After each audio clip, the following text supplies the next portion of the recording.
Good morning to everyone who are with us right now. We'll give another 1 minute for the rest to stream in before we start. Morning, everyone.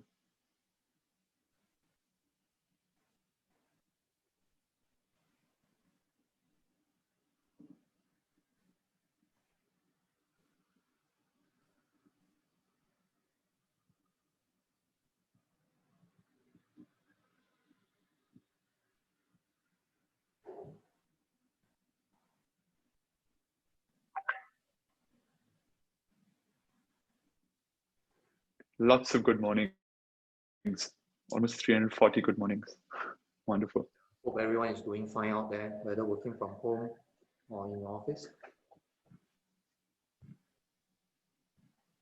All over the place, I'm guessing.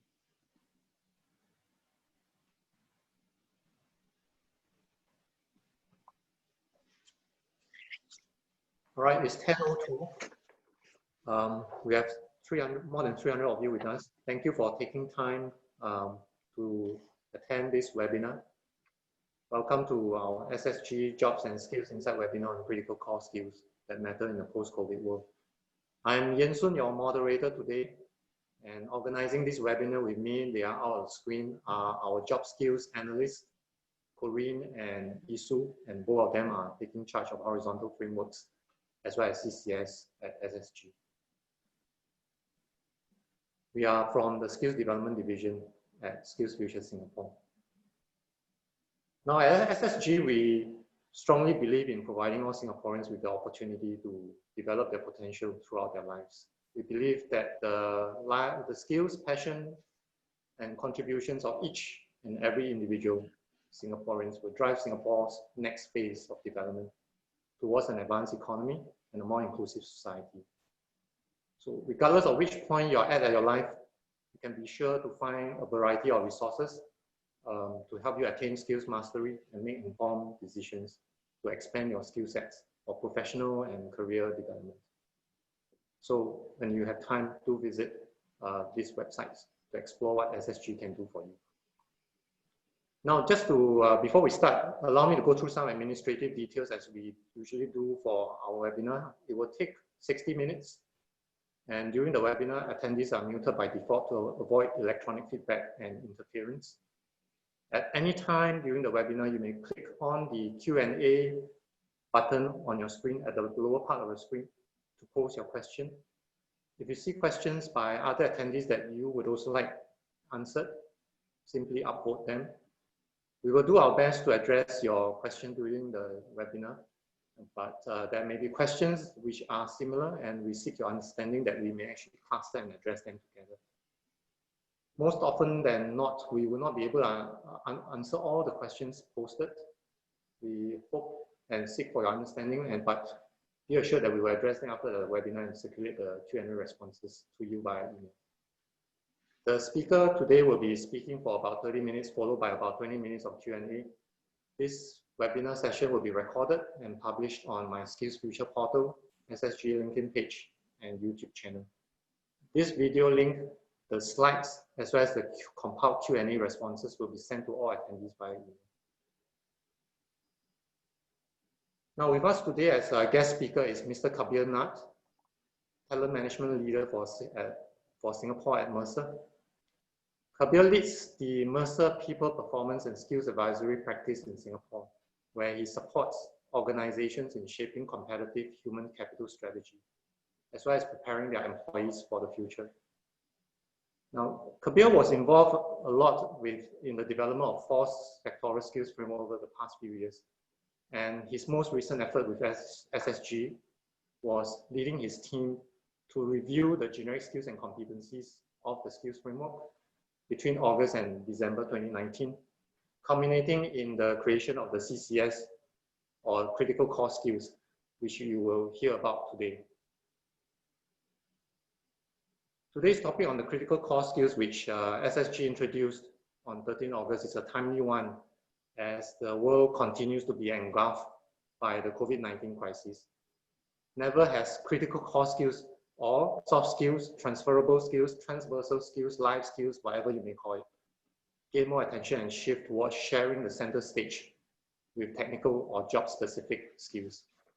Now, authoritative literatures and studies published in recent years, and I'm sure a lot of them would have read many of them, such as Gartner's article on critical skills and competency development primer for 2020, published in 24th Jan 2020, Lincoln's Future of Skills Report 2019, OECD Skills for 2013, published also in 2019, just to cite a few. All of them actually signal the increasing importance of critical core skills, not just for work, but as well for living as well.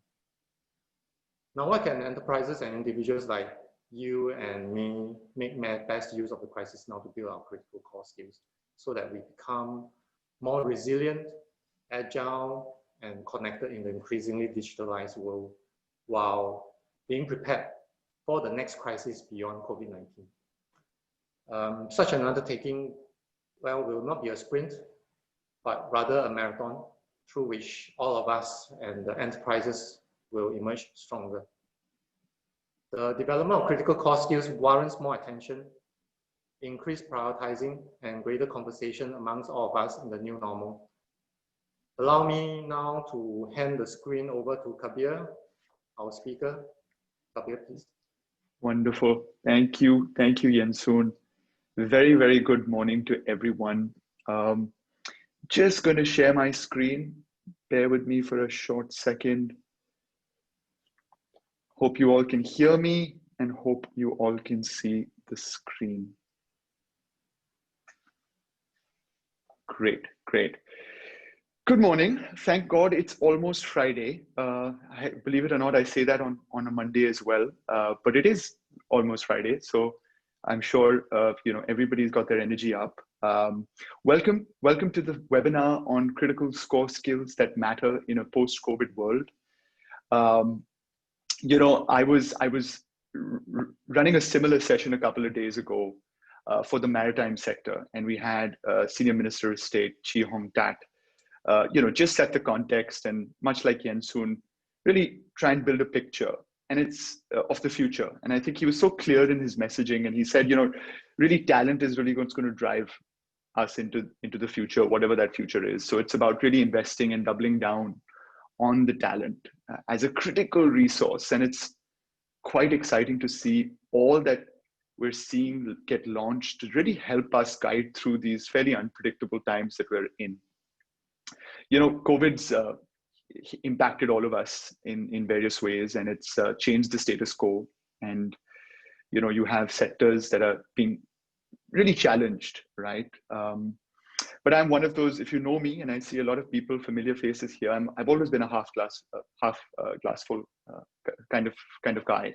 If history is any indicator, then in every crisis there's opportunity. And from my vantage point, I spent so much time working with different organizations in different sectors. I see people, individual enterprises rise to the occasion, right? Things like digitization. I think, a lot of people would admit that even in a pre-COVID world, that was something that was impacting the business, right? The key change that I see COVID has had on everything is really the pace of change, right? So many businesses are now being exposed and really looking inward to see how they can digitize themselves, stay connected, review their culture, think about purpose, the impact that they have, outside their organization. Today our CEOs get measured on their economic, social, cultural impact that they bring to the world at large. But this has also had an impact on skills and really, in order to stay relevant, I think everyone understands that people need to stay agile and really look inwards first, and really try and mold from a skill set perspective what the future looks like. So I'm here. I know Yensoon's done an introduction that I'm smiling in this picture. Clearly it was taken in a pre-COVID world. My name is Kabir Nath. I work for Mercer. A lot of my time is spent working with organizations, trying to unpeg what the future would look like, specifically from a workforce perspective, right? How is how are organizations dealing with this change? Where are they doubling down? And I'm the part of that change that I'm really, really close to is skills. And that's something that I think really is going to be the currency of the future for all of us. So if you ask me to talk about skills for an hour, 2 hours, 3 hours, if you know me, you know that I can, and I'd love to talk about it. And I really thank SSG for inviting me to share my thoughts and my perspectives on the critical core skills that matter in a post-COVID world. Before we begin, I'm going to spend about 30 minutes walking you through these slides, some thoughts and perspectives, and then we'll open up to Q&A. So do park your questions for that section. I've been within the HR function for over 10 years now, and it's funny, even the most seasoned HR professional will debate what is a core skill, right? As Yensun said beautifully, there are some of you refer to them as human skills, life skills, power skills, people skills, transferable skills, and soft skills. And I don't like calling it soft skills because I think it undervalues the value that the skills bring to the table today, especially in today's context. But let's all align on what is a core skill first. Very simply put, core skills are the set of observable, transferable behaviors that can be applied across sectors, functional areas, and job roles. So whether you're sitting in HR, in finance, in marketing, they're the set of skills that really serve as the core enablers and really common to wherever you are in your journey, whether you're somebody looking to start their professional career or somebody who are leading large organizations. Typically, core skills are also aligned to the vision and mission and values of the enterprise. So very simply put, when you think about core skills, we're talking about soft skills, and they're really the transferable skills that can be applied across sectors. So before we begin, and before I walk you through the agenda I have for you today, let's start with a poll, right? And let's just get a sense of the room here. I know there are 550 of you today, which is wonderful. First question is, what is your view on the importance of core skills relative to technical / job specific skills? And I'm going to request you to pick one of the three options you see here. Core skills are more important, core skills are just as important, or core skills less important. I'm going to give you a minute to think about this, maybe even less. Where do you think where do you think core skills lie today in today's context relative to technical skills? How important are they?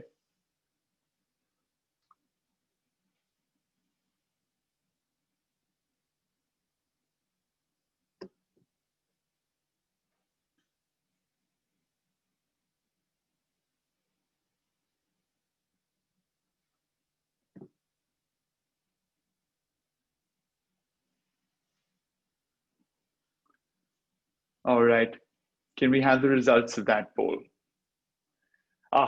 Thank God. If you all had chosen that last option, the next 30 minutes would have been quite useless. Great, it's great to see and hear what we all fundamentally also believe. 38% of you think core skills are more important, which is where I tend to lean on as well. But a lot, a majority of everybody attending here do believe that core skills are just as important as technical skills, which is such a great mindset shift, right? Especially in our part of the world, we place so much value on the technical expertise we bring to the table. I think we're realizing that the skills that truly, help us grow, progress, stay relevant are those core skills. So wonderful, great to get the sense of the room. Let's press on. So what is the agenda for today? I'm going to basically walk you through those three modules. First and foremost, walk you through what we're seeing, the revival of core skills. Why is it happening? Why are core skills important? What's changing? Then we'll talk about and introduce you to the critical core skills for the Singapore workforce. It's a piece of work that we're very close to, and we helped Skills Future Singapore develop. And lastly, and I think this is the million dollar question, and I often find myself debating this with people, is can critical skills, core skills be taught? Can they be learned? I believe they can. And it would be good to end with with a bit of a sharing on how and where to start from a learning and development perspective. I'm just going to toggle between the chats just to see if everything is okay. I'm audible. Yes, it seems like. Great. All right. So let's begin. Let's talk about the revival of core skills. What's causing that? Change is here, even before COVID. The fact of the matter is that the 6 disruptors that you see on the top left of the slide were impacting us in various ways, right? Automation, globalization, push towards gig and contractual work, a multi-generational workforce with extremely divergent views around what keeps us motivated, a push towards an experience economy, right? Really having the end user in mind and personalizing experiences for anyone and everyone, as well as just harnessing digital. I think these themes were impacting all of us. And then COVID happened. And like I said, I think not only did COVID bring a set of new challenges, but it also expedited the rate and the pace of change. And the fact of the matter is that all these disruptors are changing the job landscape as we know it, right? I found the figures that I'm sharing by the World Economic Forum. This was pre-COVID, late 2019, quite alarming and quite interesting at the same time. 1 in every 5 of the current jobs will be replaced by automation and AI. 58 million new jobs, right, with different set of skills will be added by 2022, requiring 54% of the global workforce to be reskilled. And this is across sectors. And this was pre-COVID. So I can only imagine this number being larger now. The question, I guess, everybody's asking, if you're an individual, enterprise, anyone, how will you adapt, right? All those changes that I've just walked you through have had an impact on jobs and have had a huge impact on the nature of work that we see, right, from a jobs perspective, as well as on the workforce composition. So let me walk you through the left. Mercer runs a fairly large piece of work that, a listening exercise that we call a global talent trends. And we ask people around what they're seeing from a talent perspective. And, early this year, we conducted this global survey, and 75% of the people we asked talked about how employees say that they're ready to reskill, right? If everybody's seeing that the only way, the future is uncertain. The only way you try and stay relevant is try and work backwards from wherever you think, you can add value for. Now, if you think about the nature of work and how it's changing, today, your job, my job, everybody's job on average involves a transactional component, which is fairly large, unfortunately. Some jobs maybe more. A relational component, right, which requires you to exhibit social and emotional skills, and as well as an expertise-driven component of our work, right? That's your technical knowledge and understanding.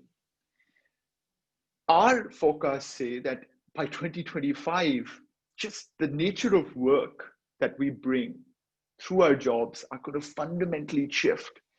The transactional component of all our work is going to severely be impacted and reduced by AI and automation. And that's not a bad thing, right?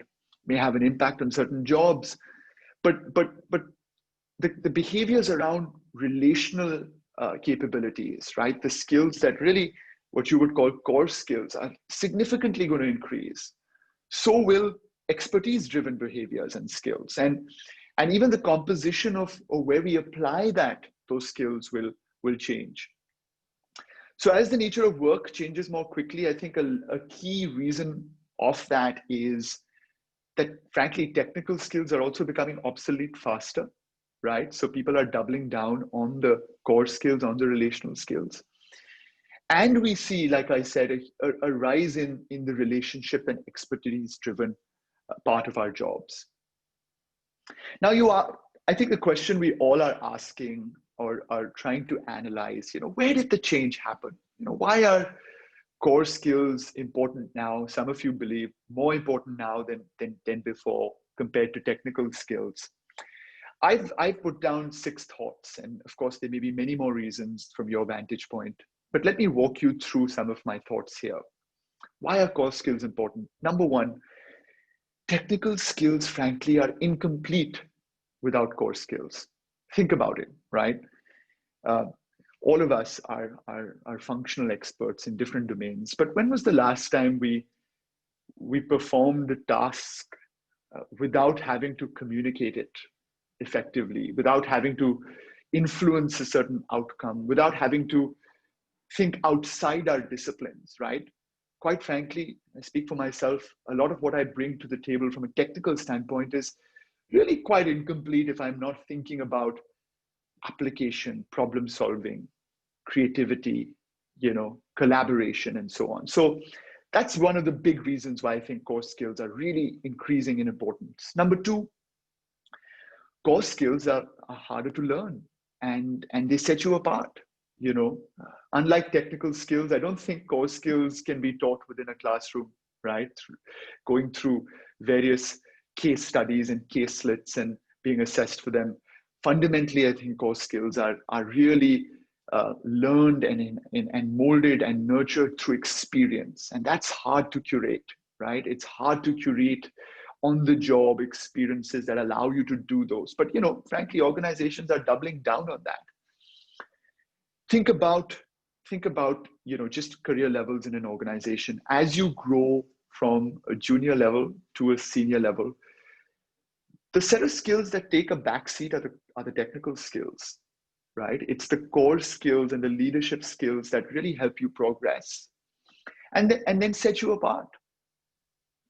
The modern workplace is interpersonal. I think we all know that. When COVID happened and we all moved to working from home and,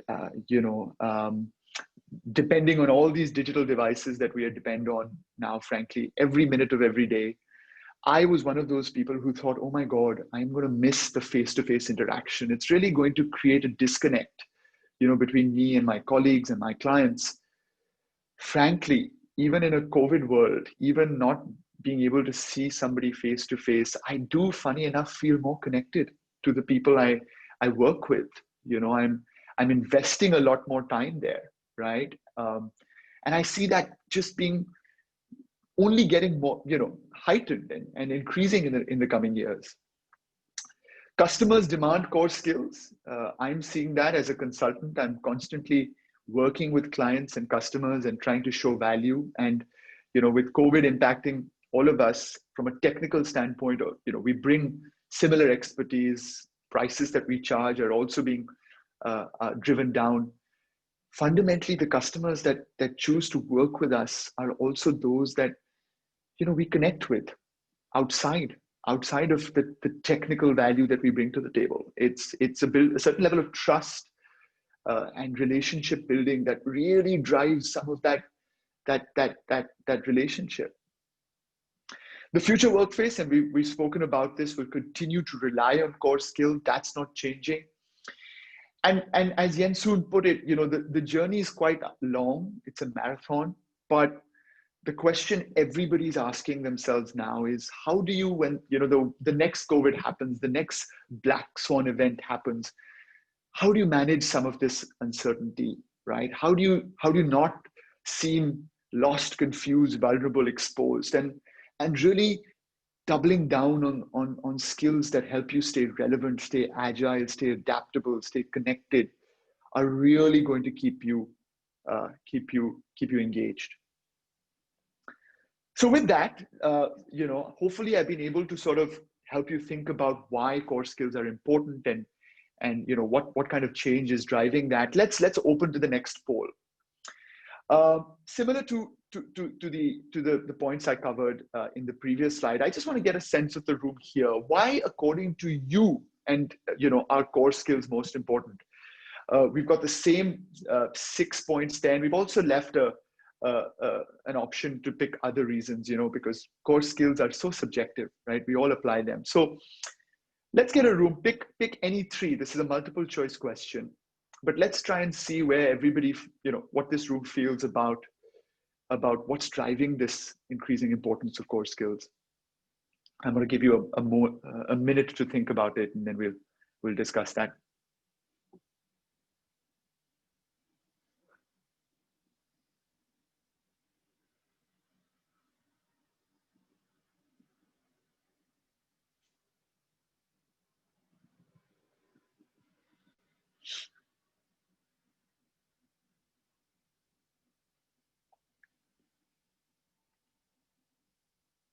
All right, let's start seeing some of the results. Great. It seems like a lot of what we've covered resonates with a lot of you. What do we have as the front runner? Managing uncertainty and change in the new normal. Absolutely. Everybody feels that technical skills are frankly incomplete with soft skills and core skills. That's good to hear. Very few people pick the other reasons. So I think, look, what we've been able to do, and that's reassuring, is really drive and share with you our perspectives on what's causing this. I'm happy to see that people are also placing value from a customer standpoint and really thinking about the end user, right? Wonderful. All right, I'm going to close this poll and let's move to the next segment. The next segment is about introducing our critical core skills for the Singapore workforce. We started this piece of work with Skills Future Singapore in 2019. It almost feels like a century ago. But it's so interesting that the outcomes of that piece of work, which actually ended pre-COVID, are even more relevant now in a post-COVID world.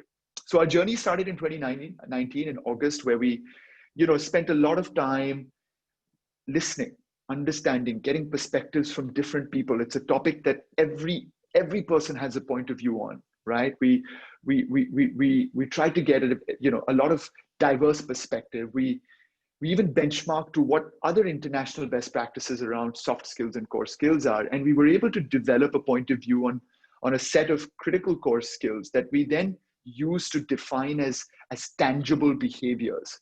What does it mean to be a good communicator? What does it mean to be intermediate or basic, when it comes to adaptability? We define that framework. And then before we launched it, we wanted to test it. So we conducted a number of validation sessions and really asked the job holders, the people who actually apply these core skills, how relevant is that to them? I'm very happy to share that in a very short period of time, over 3 weeks, we conducted an extremely extensive validation process. And if you're familiar with, the ITMs, the transformation maps for Singapore, the idea was to try and get very diverse opinions from the 6 clusters, right? Professional services, domestic services, trade and community, connectivity, lifestyle, manufacturing, built environment, as well as an academic perspective. So we were able to conduct over 20 sessions with over 122 representatives across 79 organizations. And I think it was, after having done that level of validation, I think we were really comfortable and reassured that the exhaustive list of skills that we've come up with, critical core skills, apply to the different sectors. Not all of them to every sector, but a subset of them most definitely apply to everybody.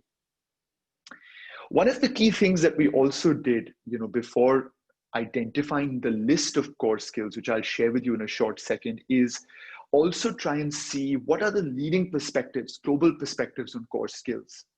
What you see on the slide here is really 4 key voices in this regard. You have the World Economic Forum, LinkedIn, their top 5 soft skills research. You have Randstad and their framework, and you have Burning Glass that's doing a lot of really cool analytics on job descriptions and analyzing what organizations are looking for. And we were really pleasantly surprised to see a lot of commonality in perspectives, right? And you'll see three buckets or three colors which tie up and which led to the three clusters of the CCS, the critical core skills. You'll see that one bucket, which is really about thinking critically, applying cognitive skills, problem solving, being creative. That's one bucket. You'll see that other bucket in orange around collaboration that's come up quite consistently. You know, we've been analyzing soft skills for very many years at Mercer, and the one bucket that's stood the test of time last 10 years has been that bucket around, you know, how do you collaborate with others? You know, what are those skills that help you drive that effectively? So that's not changed, and I see that being even more now. And that other third bucket is around staying relevant, and I think that's the new stuff that we're seeing, right? COVID has a lot to do with that, but how do you stay adaptable? How do you stay relevant? How do you manage your time? How do you manage yourself? So we see those three buckets emerge quite clearly as we look at international global perspectives. And there you go. Though that is the critical core skill framework that we are unveiling. Three buckets that I've just explained to you. We refer to them as the skills to build skills. I think that's just exactly how, you know, I think everybody's talking about it. It's the skills that help you sort of interact, help you apply those technical skills, help you stay relevant, and help you think critically. Now, the idea of creating these three clusters was to help organizations, individuals like yourself, to really navigate through these three bundles. You know, in your job, in your sector, in your organization, the skills, the critical core skills that you may be expected to apply may actually just be a combination of these three clusters, right? Whether it's problem solving and creative thinking, or communication collaboration, or learning agility and self-management.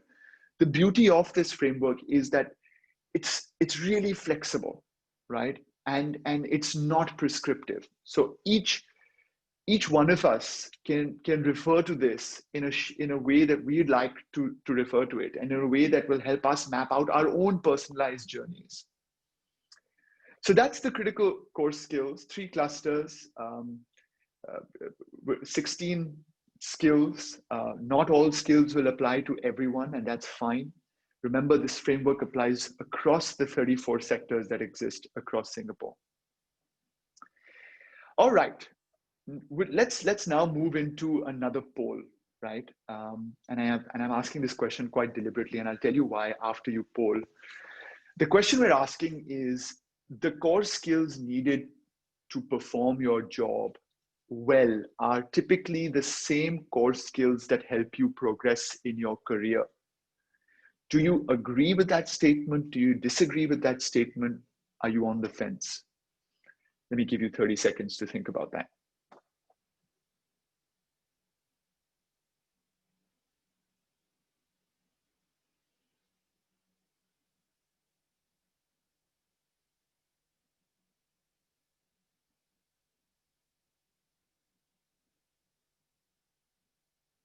All right.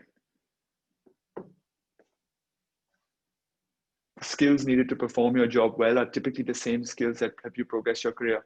You know, I'm very happy to see the mostly agree, and to a large extent, yes. But let me share some statistics, some data that we did.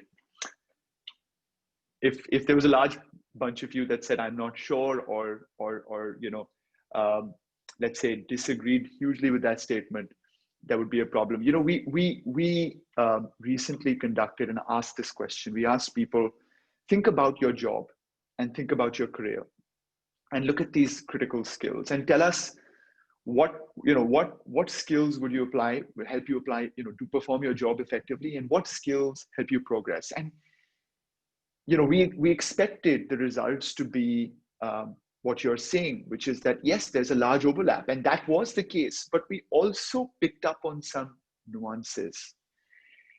There are certain skills that help you progress your career that are different from the skills that help you perform your job effectively.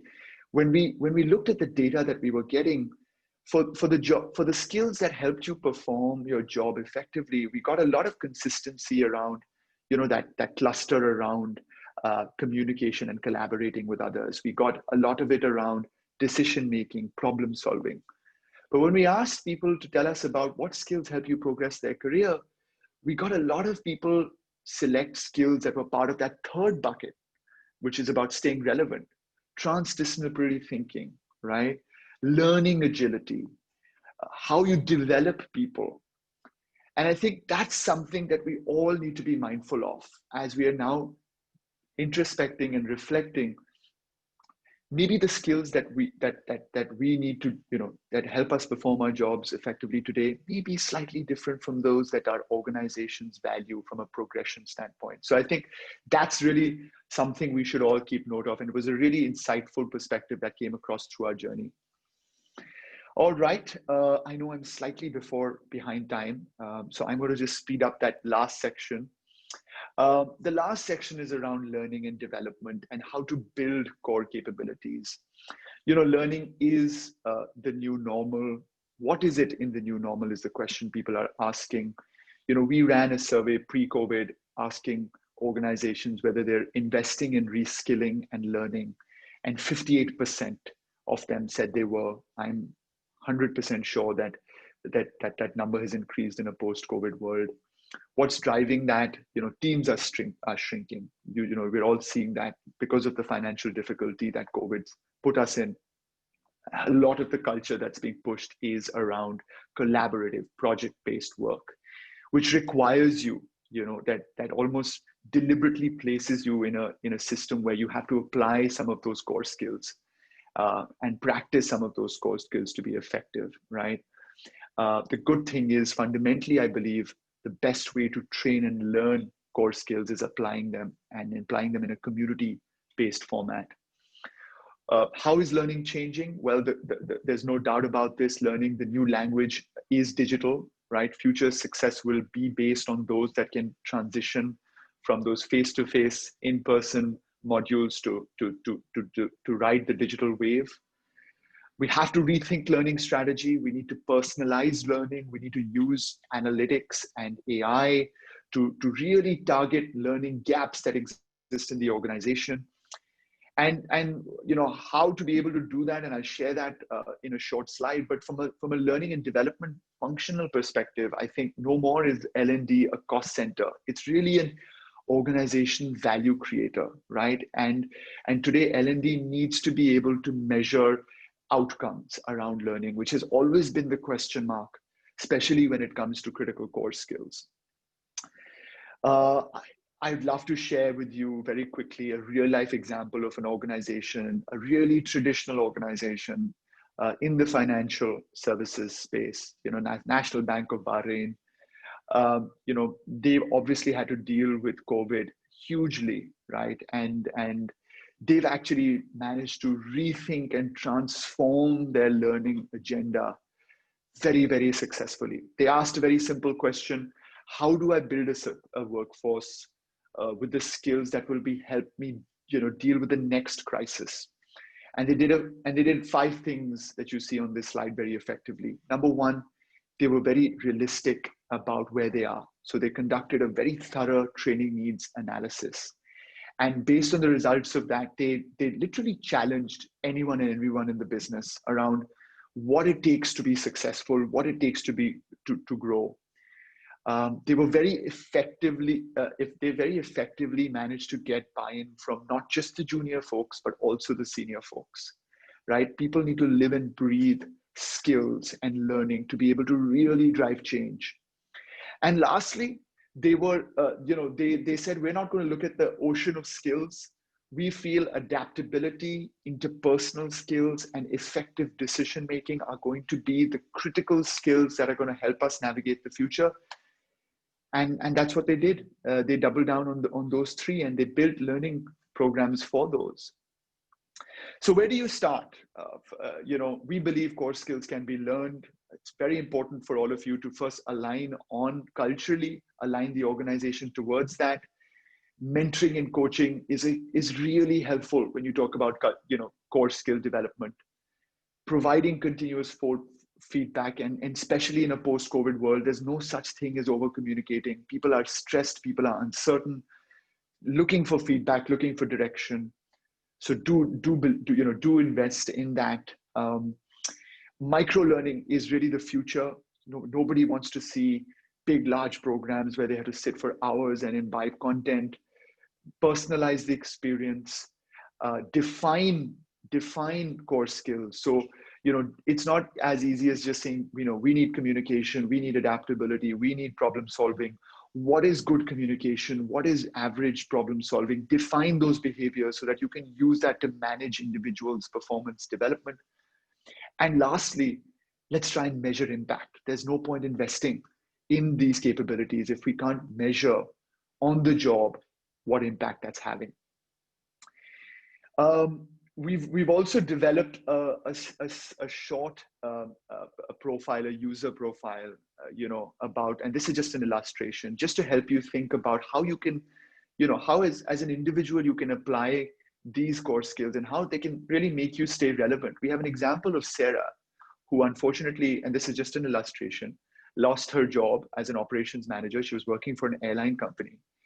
And she's been displaced. She doesn't know where to start. And if you just think about how she, right from the time that she was reflecting about, what skills she'll need, applying self-management and critical thinking, to really thinking about how she can expand beyond her current skill sets, right? Applying things like sense making and creative thinking, to doubling down on her strengths, right? Things around adaptability and problem solving, to taking that to action and really being open to testing and learning new areas and finding opportunities and communicating those strengths, to really taking action and finding that job, that role that she's seeking. So many critical core skills that she's applied through her journey. So, very relevant, very topical, as you would imagine. I'd love to end with just a quick refresh around those three buckets. Maybe I could ask a question here to everybody, and you can just type that on the chat. Looking at these three buckets, looking at the skills within these buckets, which skills do you resonate with most? From your vantage point, from where you are and what you're hoping to achieve in the next couple of years. Love to hear your thoughts. To end, I just do fundamentally and really believe that the basics have never been more relevant. So don't get stuck in an analysis paralysis. Don't overanalyze your situation, but really just reflect, introspect, think about what are those skills that you value, your strengths, and really double down on those, because those are the ones that will make you stay relevant. Great. Thank you for listening. I know I've overshot, but as you can see, I'm really passionate about this space. Everything I've shared with you today, of course, are available, and many more resources available on the links that you see on the screen here. Feel free to scan the barcode and go directly to the really exciting resources that SSG has developed. With that, thank you for listening. Let's open up to questions. Thank you, Kabir. Over to you, Jensen. For your presentation. I wish we had more time for this. I know. Time is always a limit, and as you know, those who have been involved with us validating the critical core skills last year, we had a lot of time to debate, to discuss, to pour through which CCS are relevant for our local course, and there's no one fixed answer. Yeah, absolutely. This conversation, let's keep it going, keep it strong, and then let's focus on literally developing critical core skills for ourselves and for our enterprises. Absolutely. Now let's go to the questions. Sure. Another about 15 minutes left for the schedule. I think the first question is about what is the difference between CCS during COVID time and before COVID time, right? Because there may have been a change when we go through validation right now. compared to Mm. last year, for example. Mm. The other related question is, what is that relationship between critical core skills and generic skills and competencies, which are part of the skills framework construct? And the last question that are related would be, for an individual at different stage of their career, does CCS differ for the person? How is it relevant for individuals, whether they are in school, looking for a job, in a career, looking at mid-career switches, or is there actually any difference in the kind of CCS that they should possess? And this is in response to questions from from Lucy, Kapal, and Regina, as well as Junjie. Wonderful. Great questions. Great to see the engagement. And so you may have to tell me question 2 and 3 again, because, I have a tendency to keep talking. But the first question is around, which critical core skills are let's say heightened or different in a post-COVID world. We studied this together, didn't we, Yansun? And I think the biggest change I see that COVID has had is those set of skills in that third cluster around staying relevant, adaptability, learning agility, broader transdisciplinary thinking.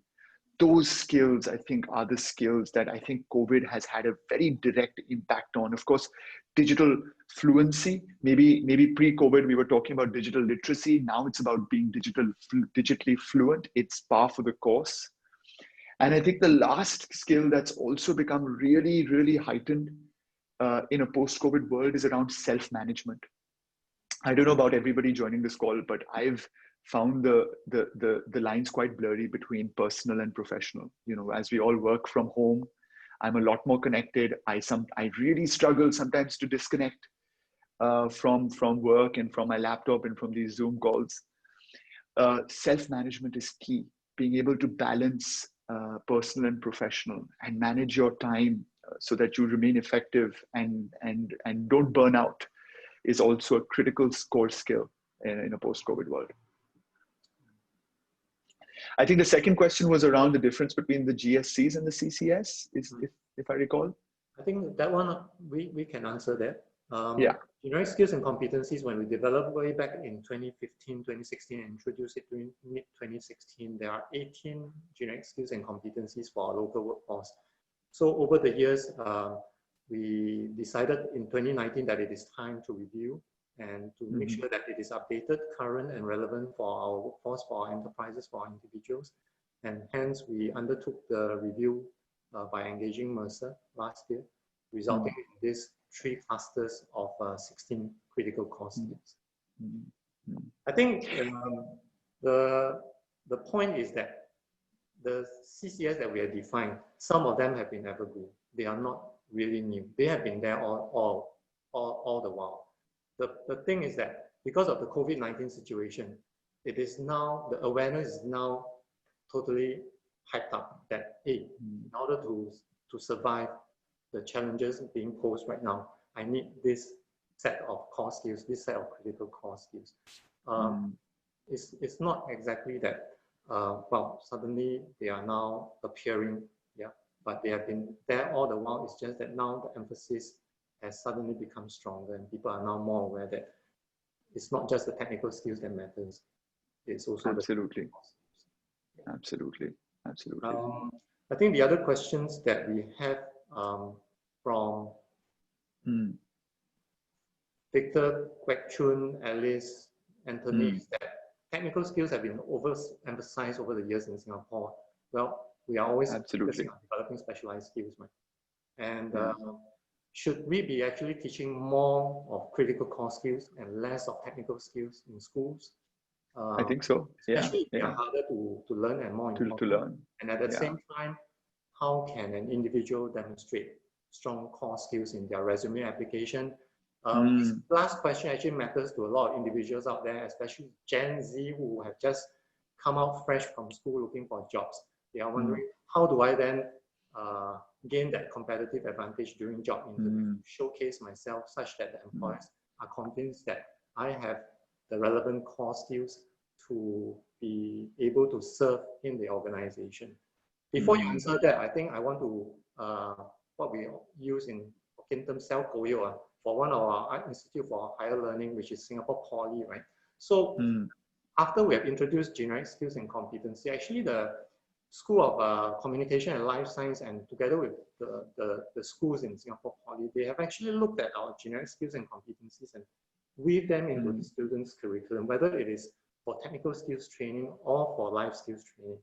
And moving on with the critical core skills, actually, then they are looking at this new set of 16 to see how it can be built into the curriculum so that their students who are enrolled in with the school would be trained in those skills, and when they graduate, well, they are the better for it. Yeah.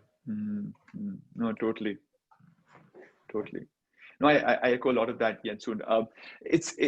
You know, we part of this initiative, if you recall, one of the things we did was we analyzed job descriptions, if you recall, and we looked at job descriptions in Singapore, China, Hong Kong, you know, in the Asian context, and we also looked at job descriptions in the West, right? We looked at the US, we looked at the UK, and you know, the data actually echoes what we're hearing. Right? You know, I think we understood and we realized that the job descriptions in the West call out the requirements of core skills so much more, almost double than the data set that we were looking at, right? And that just shows you where our mindset has been, right? We're a society that really does value technical expertise, and our job descriptions show it. But I think now what we're challenging is, and what we're growing to understand is that are those the skills enough to grow, to progress? And I think that's the change that hopefully we'll see more of. And you know, I'm here to tell you that the data echoes it, so it's something that everybody's feeling. In terms of advice, look, Mercer does a lot of work in this space around career architecture, right? Around how to progress. We are believers of the climbing wall career path. Now, what does that mean? Gone are the days where you can progress, or you know, where the only progression you see is vertical, from point A to B, straight line. Those days are gone. In fact, those that we're seeing more and more of, or think of it as a climbing wall, right, are the lateral moves. Are people dabbing and exploring and solving problems day to day as they come, inside functional areas, outside functional areas. And we feel that those that actually, you know, move laterally, grow and think about progression from a lateral perspective are those that, funny enough, will we end up given opportunities to grow vertically as well. So for somebody, to your question, somebody who's you know, thinking about beginning their career, don't overcomplicate it. I think that if COVID has taught us one thing, it's about just staying agile. Don't get siloed. You know, try and think about experiences that help you apply a diverse set of core skills, not just of course the ones that you're strong on and strong at, but also the others. And I think if you truly do want to, you know, stay relevant, of course, but also progress, think about career as your career as a career climbing wall, not as a, you know, straight line vertical progression. Yeah, I think we should be conscious that we should not veer to extreme sides of things, focusing on just solely critical core skills, but neglecting technical skills. Exactly. On these specific critical core skills within while neglecting the others. The fact is that you need both for employment, for work. Absolutely. Absolutely. And while you're at the workplace, you need that set of critical core skills, different skills at different times, perhaps, at different proficiency level as what we have defined. To address the different situations that you may be in. Yeah, absolutely. Now we're moving into the last 5 minutes of the session. Probably we can take another 1 or 2 questions. The third question is about whether TCS required differ across sectors, because we have been talking about people at life stages, but what about Mm. people serving in different professional groups in different sectors? And if for someone who is looking at mid-career change, then how, whether these core skills can be used, yeah, to facilitate that, especially when someone actually needs to focus also on changing the technical skills that they have. If for example, they are switching from one sector to another. So I think there's no short answer here, Yensun, and because a lot will depend on which sector you're in, where you're moving to.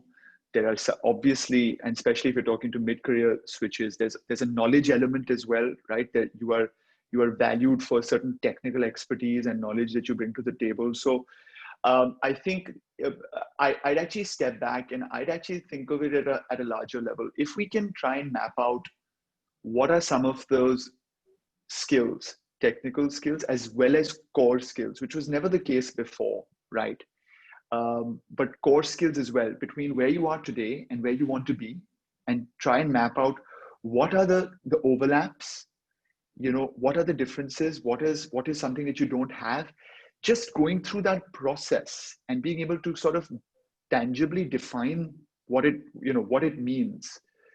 I think that it itself will be helpful. The mix between sectors will change. The 34 sectors in Singapore in terms of sector representation. We would, every industry, every organization applies those skills differently, right? So it's very difficult to have one sort of answer to that. But I think just thinking and putting core skills back into the conversation when you're making decisions around your career, that in itself will be a huge change and will definitely make you, less vulnerable to the next COVID. I think earlier on I was sharing about the Singapore Poly referencing generic skills and competencies, and then now critical core skills as part of their students' curriculum. I think to be fair and to qualify that all other IHLs actually have been proactively referencing our GSEs and then CCS moving forward. And if Absolutely. you visit the CCS resource website that we have put up, you'll be able to see a particular list of training programs that are currently offered by the Institute for Higher Learning, from IT to the polytechnics to the universities. They are covering the various 16 of the CCS. So do check it out. And we're seeing a lot of comments. I'm just looking at, yes, it does definitely require a mindset transformation, right? There's a lot of this already exists, but how much of it do we actually believe in and really use as we take some key decisions? So and it has to go top down as well as bottom up. So totally agree with you there. Okay. My heart is thumping very fast because time is running out, but there's so much to discuss. Last 2 minutes, but I think we can take one more question, which is, Kabir, do you think that our culture or organization culture is a strong influencer of our critical core skills, or the skills that we absolutely or you need to possess? Absolutely. There's more of an overlap between our part of the world and the different countries, because there's so much more cultural sort of overlap compared to, let's say, the East, the West. We see that in the data we looked at. Most definitely, where there is actual differences is how we apply that, right? And I think cultural context is so important in that regard. So we may all have the same skill sets or different, communication, sure, adaptability, sure, but the way we apply that is under the umbrella of the culture that we've been born and brought up in. So I think that is a huge. It is definitely unique to the different cultures. Yes, and that has a bearing. Definitely has a bearing. Thank you, Kabir. I think it is 11 o'clock.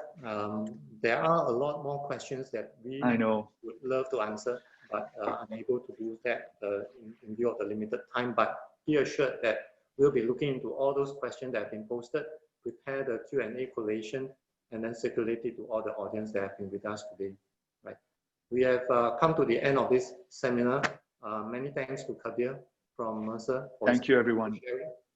That was a pleasure. Thank you. This webinar may not have been long enough to provide everyone with answers, but as I've said, just look out for our Q&A collation.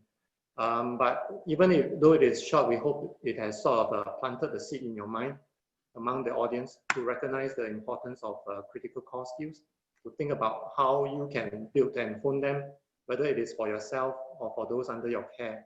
Right? The need for us, I think, as individual enterprises, as well to emerge stronger from the current crisis is real. So when you think new normal or change normal, as some people call it, think critical core skills, the skills to build skills. Today's webinar session will be hosted on my Skills Future portal, SSG LinkedIn page and YouTube channel. The slides linked to the recording and Q&A will be sent to all the participating audience via email. In September, we will have 2 GSI webinars taking place on 23rd and 29th September. Look out for our EDM, and I hope you will join us then. Right. Before we close, I invite you to take a 3-minute survey. Your survey will be kept confidential. Your feedback will be kept confidential. It is very important for us so that it could help us to improve our future webinar to serve you better. I'll keep this slide on the screen for a few more minutes so that you can scan the QR code. Meanwhile, this is Yen Sun with our guest speaker, Kabir, and my colleague Isu and Corinne. We wish you good health wherever you are, and see you at the next SSG GSI webinar in September. Thank you very much, everyone. It's been a pleasure. Thank you. Thank you very much.